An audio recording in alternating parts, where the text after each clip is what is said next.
Greetings in Jesus' wonderful name and welcome to Riverside Chats. I began a series on the Sermon on the Mount. We looked at the Beatitudes, principles to live by within the kingdom. We call that the blessed life. We also looked at how, as disciples of Christ, we need to be the salt of the earth and the light of the world. We need to be that part of the world that makes the world a better place to live in. Our location is in the world. We are called to purify the world. We are called to make the world a better place to live in. We are called to dispel darkness and let the light of the gospel shine. We move now to new terrain. We look at Matthew 5:17 to 48. Jesus is here talking about the law. He's talking about righteousness. This is very important teaching coming out of the mouth of Jesus. So I think we should go through it with not so much speed, but a little bit in depth. Kingdom righteousness is not about external obedience only. It's about internal transformation. Jesus calls us to a higher standard of righteousness, a righteousness that reflects the heart of God. Christianity is all about heart religion. You see, Christianity is not a religion, it's a relationship between God and us. We're going to look at the structure of Matthew 5:17 to 48. This passage has two sections. In the caption on the program today, you'll find Matthew 5:17. Do not think that I have come to abolish the law or the prophets. I have not come to abolish them, but to fulfill them. Jesus was a Jewish rabbi. He came in a Jewish context. Jesus was a Jew.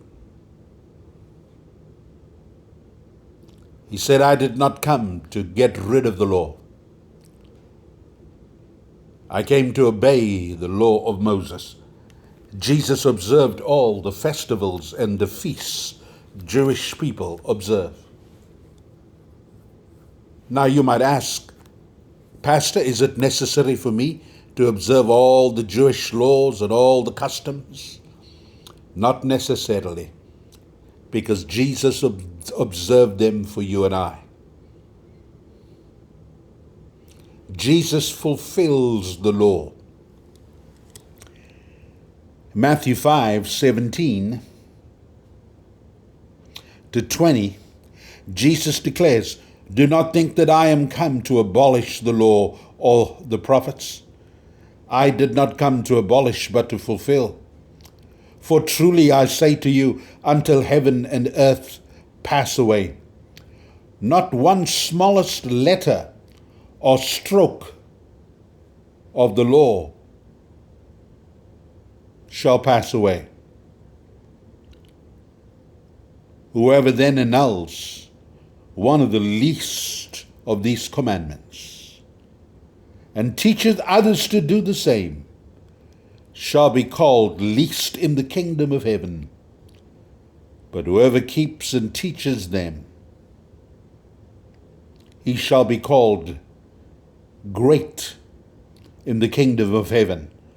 For I say to you that unless your righteousness surpasses the righteousness of the scribes and the Pharisees, you will not enter the kingdom of heaven. Who will enter the kingdom of heaven? Those who obey the law in its totality.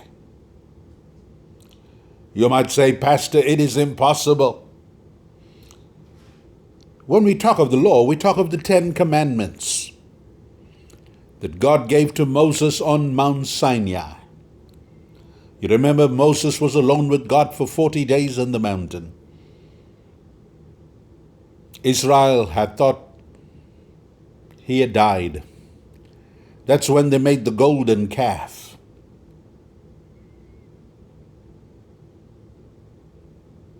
Moses did not eat any bread, did not drink anything. He was in the presence of the Most High, and he shone with the most excellent glory. You know, when Moses came down from the mountain, they could not even look at his face because he shone with the glory of God. Moses wrote for us the Pentateuch in the Bible. The Pentateuch are the first 5 books of the Old Testament. Both Jews and Christians adhere to the Old Testament. The Pentateuch is Genesis, Exodus, Leviticus, Numbers, Deuteronomy. Moses writes those. Remember, all we know about creation is what we get from the pen of Moses. I don't know whether God showed Moses almost all that was happening. And Moses wrote, in the beginning, God created the heavens and the earth. The earth was without form and void, and the Spirit of the Lord moved along the face of the waters. And God said, light be, and light came into being. I like Epcot Center, Disney World in Florida. Epcot Center has on it there the world of energy. I went to it many times. I was chaperone. Chaperone is a guide for international students from all around the world. I worked for an organization called American Intercultural Student Exchange. We would have students from Europe and from all around the world, from Asia, from Brazil, Latin America. And we took them to one of the places called the World of Energy. I tell you, they had done a thing on evolution of how the world came together. I don't believe in evolution. I believe in a creator. I believe in an intelligent designer. And I tell you, I was so blessed in that world of energy because they showed how things were coming together. And I think they were not so far-fetched in some of it. If you ever go to Disney World, I don't know if they still have the World of Energy over there. I believe in the hand of a creator. Now, all of this revelation was given to Moses.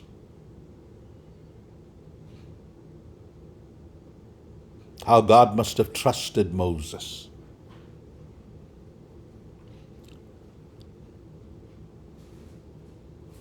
Jesus says, I did not come to abolish the law. The law was given to Moses. I did not come to do away with the prophets.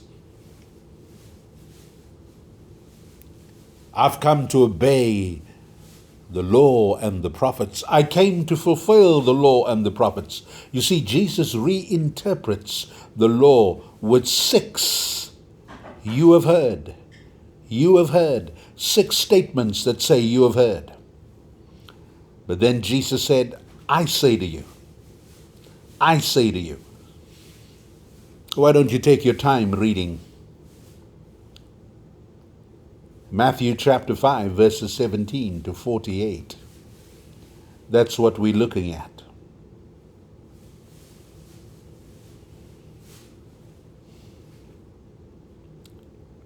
Jesus calls us to a higher standard. The heart of the kingdom is righteousness. Jesus came not to abolish the law. He said if we add one dot or tittle to the law, we will be guilty of condemnation.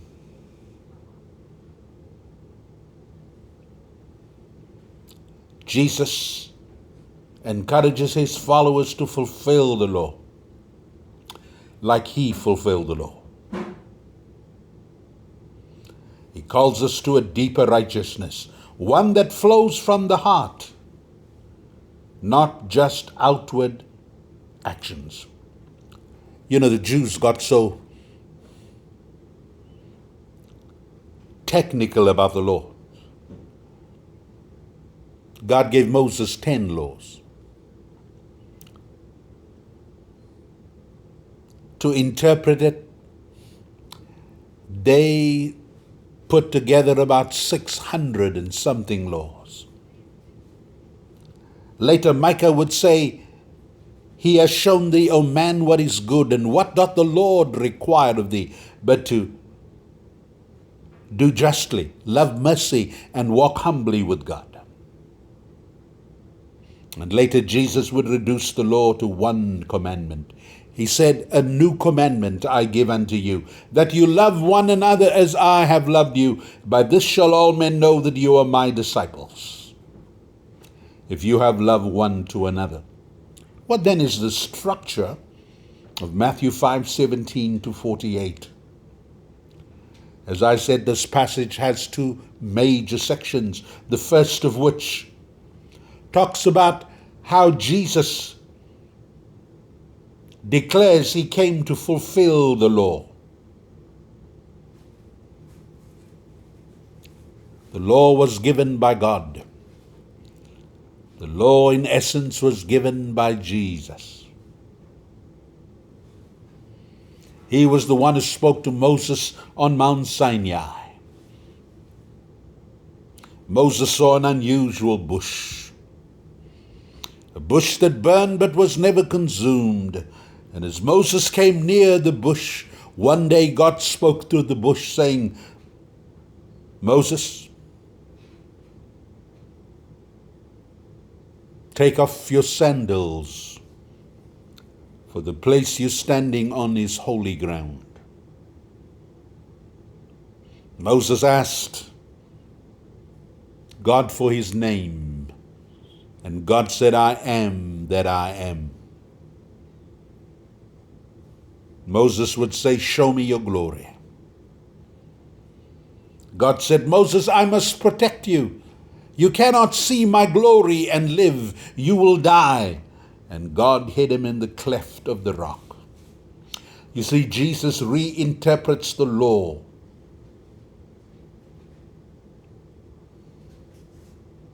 Jesus fulfills the law.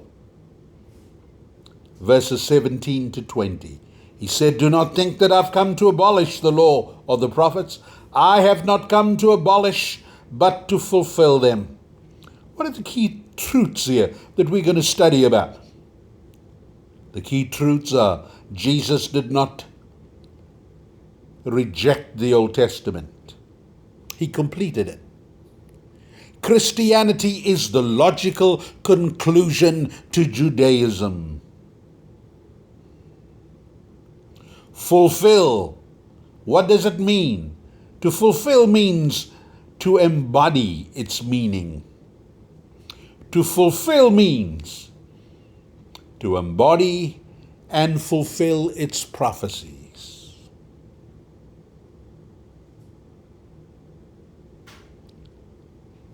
To fulfill means to reveal its deepest intent. Jesus raises the standard. He said, unless your righteousness exceeds that of the scribes and the Pharisees. You see, external religion is not enough. Heart righteousness is what matters. Is Christianity for you an external religion? Are you just going through the motions? Do you have a form of godliness but deny the power thereof? God demands from you a higher degree of righteousness. God demands from you a righteousness that exceeds the righteousness of the scribes and the Pharisees. God requires from you practical Christianity.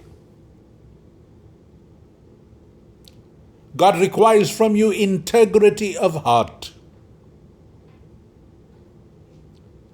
Christianity must not be some laws you follow. It must be a walk. It must be a lifestyle.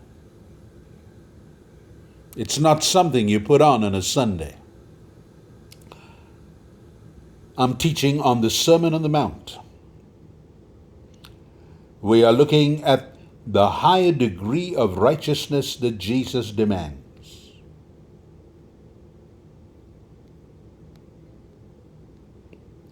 Jesus is looking for a righteousness that stems from the heart. We will continue to talk more about this exciting sermon that Jesus gave on the Mount. May God bless you. May your righteousness and may your holiness be pleasing to God.